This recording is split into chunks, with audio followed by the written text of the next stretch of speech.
سب سے پہلے بات کرتے ہیں یونان میں کشتی حادثے میں مرنے والے پاکستانیوں اور ہیومن سمگلنگ کی۔ 38 پاکستانیوں کی زندگی کی امید یونان کے سمندر میں ڈوب گئی۔ یونان کے سمندر میں ریسکیو آپریشن اب ختم کر دیا گیا، جہاں 83 زائد پاکستانی ڈوب گئے تھے۔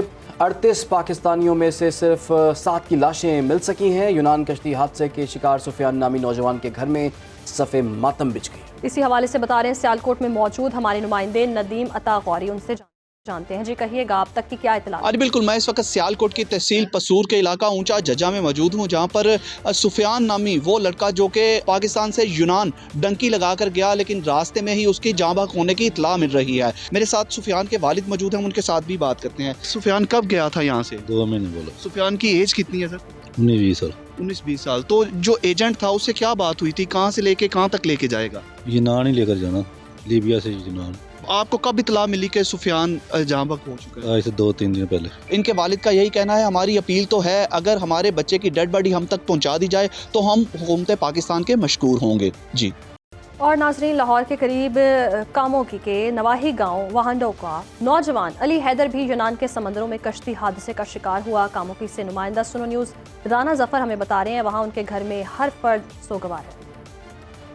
اس وقت کاموکی کے نواحی گاؤں تفنالہ میں موجود ہیں اور ہمارے ساتھ وہ بد نصیب باپ اور چچا موجود ہیں جن کا بیٹا سہانے خواب لے کر یونان کی طرف جا رہا تھا، لیکن بدقسمتی سے وہ حادثے کا شکار ہو گیا۔ ان کے چچا جو ہیں وہ ہمارے ساتھ موجود ہیں، مزید ان سے جاننے کی کوشش کریں۔ جی، ہمارا بیٹا علی حیدر جو 1 دسمبر کو گیا تھا یہاں کی یونان جانے کے لیے، اور وہ کشتی حادثے کا شکار ہو چکا ہے، اور دوسرا بیٹا ہمارا لیبیا میں ارسٹ ہوا ہے۔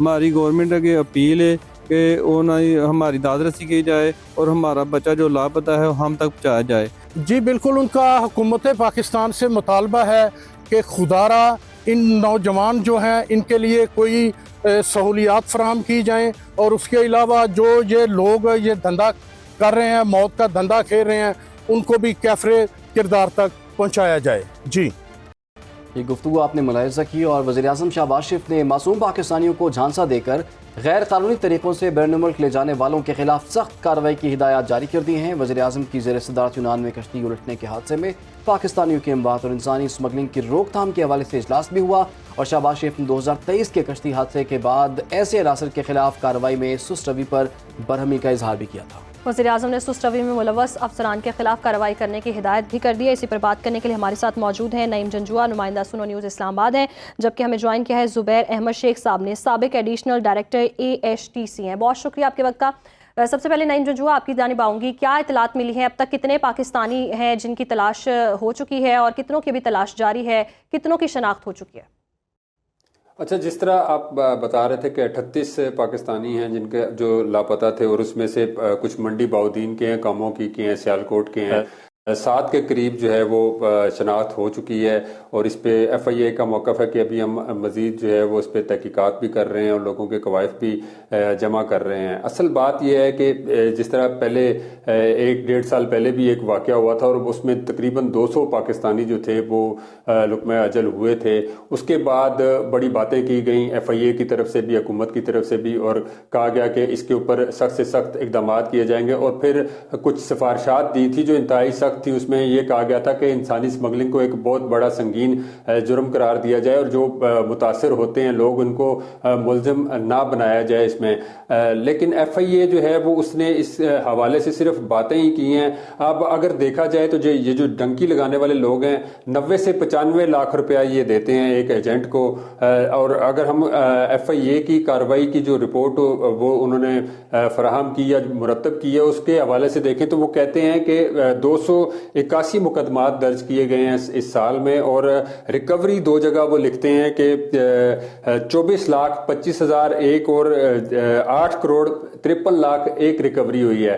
اب ایک گجرانوالہ کا کبڈی پلیئر ہے، اس کے حوالے سے میرے پاس کچھ ویڈیوز ہیں جو دکھا نہیں سکتے، اتنی اس قسم کا ان کے اوپر تشدد کیا جا رہا ہے، ان کے اوپر گرم پانی پھینکا جاتا ہے، ان کے کان کاٹے گئے ہیں، اور وہ گھر والوں کو ویڈیوز بھیجی جاتی ہیں۔ 95 لاکھ روپیہ مزید ان سے مانگا جا رہا ہے، 90 لاکھ روپیہ انہوں نے پہلے دیا تھا۔ तो इस हिसाब से अगर देखें तो 3 से 4 केसेस ही ऐसे होंगे कि जो 5 करोड़ 6 करोड़ FIA दावा करता है कि उन्होंने रिकवरी की है। ये बहुत बड़ी अमाउंट है, इसमें इसको सीरियस नहीं लिया जा रहा। 10 के करीब टोटल वाकयात इस तरह के हो चुके हैं, जिसमें से 2 यूनान और 1 लीबिया के करीब कश्ती डूबने के वाकयात हुए थे। इसको सीरियस नहीं लिया गया, सिर्फ बातें की जाती हैं। अब ये वाकया हुआ है, इसमें बड़ी बड़ी प्लानिंग्स की जाएंगी जो मीडिया पे भी आएंगी, लेकिन उस पर अमल दरामद हमें ना पिछली दफा नजर आया और इस दफा भी हो सकता है कि ऐसा ही किया जाए। इसको सीरियस लेने की जरूरत है। अभी आपने बिल्कुल ठीक कहा कि इसको सीरियस लेना चाहिए, लेकिन ऐसा हो नहीं पा रहा। अच्छा जुबैर अहमद शेख साहब, आपकी जानिब हम आएंगे। अब ये कैसे मुमकिन है कि फैसलाबाद से एक शख्स चलता है, वो मिस्र पहुंचता है, मिस्र से लीबिया जाता है, लीबिया से यूनान जाता है और वहाँ पर कश्ती हादसे का शिकार हो जाती है। उसके बाद ये तमाम के तमाम लोग जो चंद लापता हो जाते हैं और कुछ जो है वो जाँ बहक हो जाते हैं। तो इतना सब कुछ हो जाता है तो यहाँ पर बैठे हुए इदारों को क्यों नहीं पता चल पाता और इनके खिलाफ किस तरह से कार्रवाई की जा सकती है? सबसे पहले तो मैं अफसोस का इजहार करूंगा उन बच्चों के पेरेंट्स के साथ, उनके बहन भाइयों के साथ एक नागहानी हादसा हुआ है और इस हादसे की रोकथाम बहुत ज़रूरी है। जैसा कि आपने सवाल किया तो उसमें ज़रूरी बात यह है कि जितने भी प्रीवियसली लोग जो नॉमिनेट हुए थे या जब लड़के बच्चे फौत हुए थे उनके साथ वाले बच्चे जो जिंदा आए थे उन्हें आके बताया था कि हमें फलां ने भिजवाया था। तो एक बड़ा सीधा सा प्रोसीजर है कि वो जो फलां बंदे थे जिन्होंने भिजवाया था वो अभी तक अरेस्ट भी नहीं हुए, और अगर अरेस्ट हुए हैं तो उनसे जो रिकवरी, जैसे अभी नईम साहब ने बताया, रिकवरी कम है तो फिर इतने पैसे लेकर उनकी जायदाद क्यों नहीं जब्त की गई, उनकी गाड़ियां, उनके जितने एसेट थे वो जब्त किए जाना चाहिए थे, ताकि उनको ये क्लियर कट मैसेज जाए कि गवर्नमेंट इस काम को ख़त्म करना चाहती है।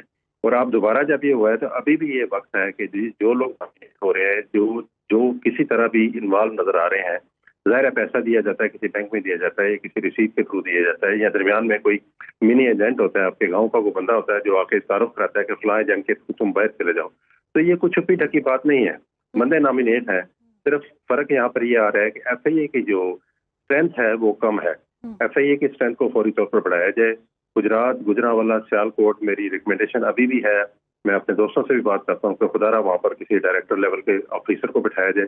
इसका मतलब नहीं है कि ऑफिसर वहाँ जाकर बैठे और खुद लाहौर में बैठा और वहाँ एक ऑफिस खुलाओ, वहाँ अपनी प्रेजेंस रखें, उनको स्टाफ दिया जाए और कंडक्ट किए जाए रेड, ज़्यादा से ज़्यादा रेड कंडक्ट किए जाए, और जिस बंदे का नाम आता है वो फिर उसको पता चले कि मैंने कोई गलत काम किया। और जैसे कि आपने कहा कि बंदे डिडक्ट हो चुके हैं, और जैसे कि अमरीकी इदारे के मुताबिक इंसानी ट्रैफिकिंग जिन कारोबार में मुलवस हैं, कारोबारी मराकज़ भी हैं, यहाँ ताने बाने भी जुड़ते हैं, ग्रुप्स भी हैं, पता भी चल चुका है, रकम की मुंतकिली भी होती है, और ये कोई पहला हादसा नहीं है, इससे पहले भी हो चुका है। तो जब बंदे डिडक्ट हैं तो फिर कोई ठोस कार्रवाई क्यों नहीं होती, कोई सख्त कार्रवाई क्यों नहीं होती, ताकि आगे ऐसे नागहानी सूरत हाल से बचा जा सके?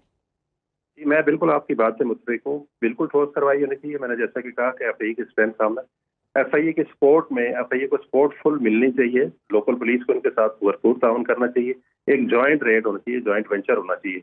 ऐसा ना समझे जाए कि ये फलां अदारे ने ये काम करना और वही करेगा ना, इसमें सबको इन्वॉल्व होकर एक टीम वर्क के थ्रू काम करना पड़ेगा, तब जाके कामयाबी होगी इंशाल्लाह। ठीक है, बड़ा अहम नुकता आपने उठाया कि तमाम इदारे जो हैं वो मिलके काम करेंगे और मिलके जो रेड की जाएगी तो फिर इससे बचा जा सकता है। तो नहीं, आप ये बताइए ये तरीकाकार किस तरह से अपनाया जाता है, किस तरह से इन लोगों को झांसे में लेकर आगे रवाना किया जाता है, कितने लोग, कितने ग्रुप्स इसमें मुलविस होते हैं, और जो लोग वहाँ पर पकड़े गए हैं अब उनका क्या होगा, वो किस तरह से वापस आएंगे?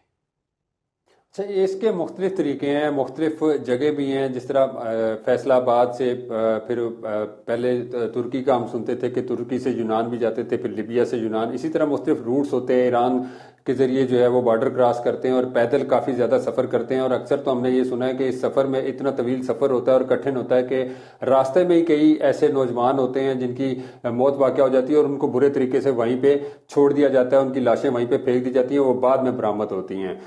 या जो तरीक़ाकार है यहाँ पे लोकल लेवल पे, गुजरात में हमने ये ज़्यादा काम देखा, गुजरांवाला में ज़्यादा देखा कि जो छोटे छोटे से ऑफिस खोल के एजेंट्स बैठे होते हैं, उनके पास किसी गाँव का या कोई भी ऐसा अपने नौजवानों को लेके आता है और बताता है कि इन्होंने इस तरीके तरीके से बाहर जाना है, फिर वो रकम वहाँ पे देते हैं। 95 लाख रुपया रेट जो है वो यूनान का अभी इस वक्त चल रहा है, 95 से 90 लाख रुपया वो उधर अदा किया जाता है। फिर उसके बाद उनको यहाँ से लिया जाता है, मुख्तलिफ बोट्स के जरिए समुद्र पार करवाए जाते हैं। फिर उसके बाद यूनान, तुर्की या लीबिया जहाँ से इन्होंने क्रॉस करना वहाँ से वो क्रॉस करते हैं। अब जिस तरह जुबैर शेख साहब ने कहा कि होना चाहिए, ये 10 वाक़यात हो चुके हैं। हमेशा हम यही सुनते हैं कि अब ये होना चाहिए और अब ये होगा, नहीं हो रहा।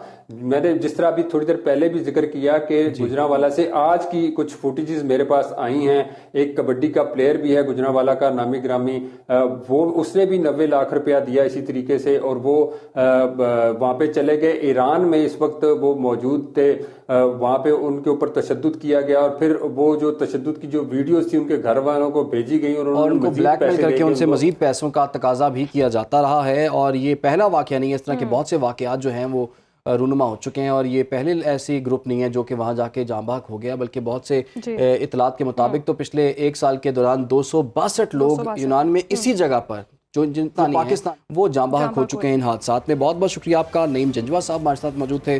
जुबैर अहमद शेख साहब आपका भी बहुत शुक्रिया। और ये कलमिया है कि एक के बाद एक वाक़या होता है लेकिन उस पर कार्रवाई कोई नहीं हो पाती। जैसे कि नईम जंजुआ ने भी बताया 10 वाक़यात हो चुके हैं, मुकदमात भी दर्ज हुए हैं, लेकिन कोई ठोस इसके हवाले से कार्रवाई नहीं की जाती है। और जी कहा यही जाता है कि एक्शन ज़रूर लिया जाएगा। अभी इस वाक़े के बाद भी यकीन दहानी तो करवाई गई है, कार्रवाई होगी। लेट्स सी कि कार्रवाई होती है नहीं होती है, ताकि आगे आने वाले हालात में ऐसे वाक़यात से बचा जा सके।